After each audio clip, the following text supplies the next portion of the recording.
পথের দিশা কাজী নজরুল ইসলাম। চারিদিকে এই গুন্ডা এবং বদমাইশির আখড়া দিয়ে, রে অগ্রদূত চলতে কি তুই পারবি আপন প্রাণ বাঁচিয়ে? পারবি যেতে ভেদ করে এই বক্র পথের চক্রবুহ? উঠবি কি তুই পাষাণ ফুঁড়ে বনস্পতি মহিরুহ? আজকে প্রাণের গোভাগারে উঠছে শুধু চিল শকুনি, এর মাঝে তুই আলোকে শিশু কোন অভিযান করবি শুনি? ছুটছে পাথর ছিটায় কাদা কদর্যেরেই হরি খেলায়, শুভ্র মুখে মাখিয়ে কালি ভোজপুরীদের হট্ট মেলায়। বাংলাদেশও মাতাল কিরে তপস্যা তার ভুল্ল অরুণ, তারি খানার চিৎকার কিরে নামলো ধুলোয় ইন্দ্রবরুণ।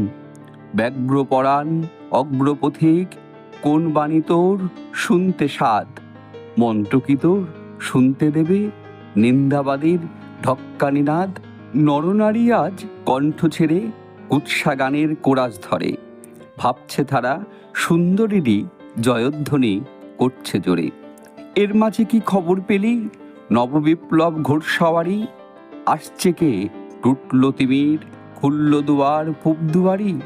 ভগবান আজ ভূত হলো যে পড়ে 10 চক্র ফেরে, যবন এবং কাফের মিলে হায় বেচারায় ফিরছে তেরে।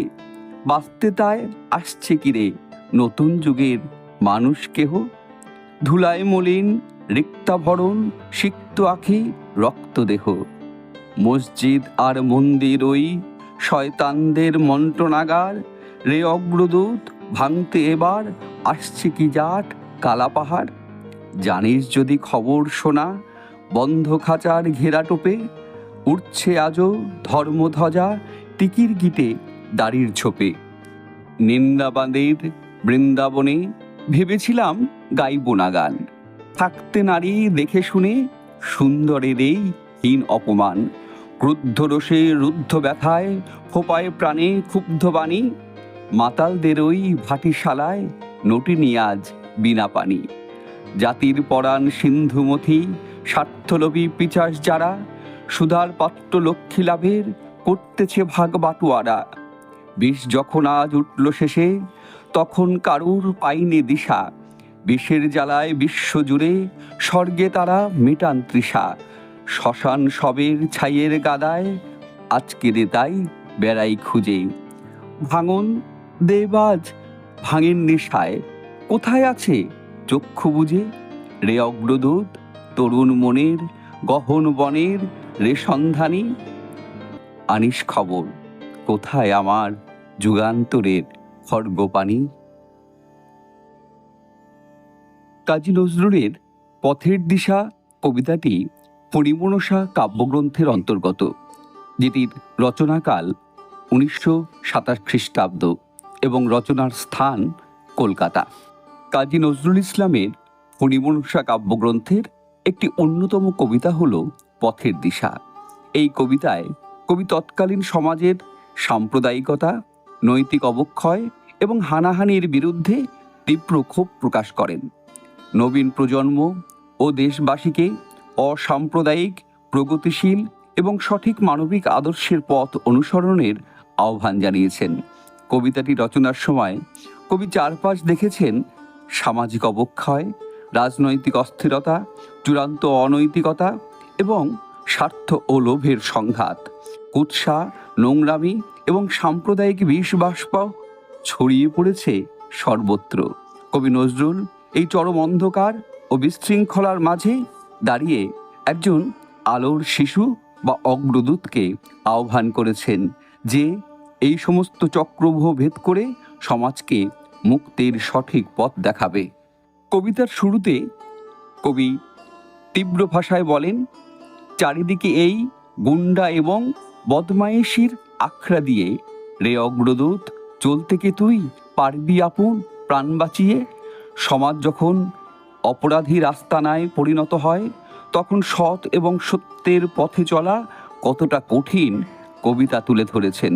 সমাজকে তিনি প্রাণের ভোগ ভাগারে হিসেবে তুলনা করেছেন, যেখানে কেবল স্বার্থলোভী শকুনরা ঘুরে বেড়ায়।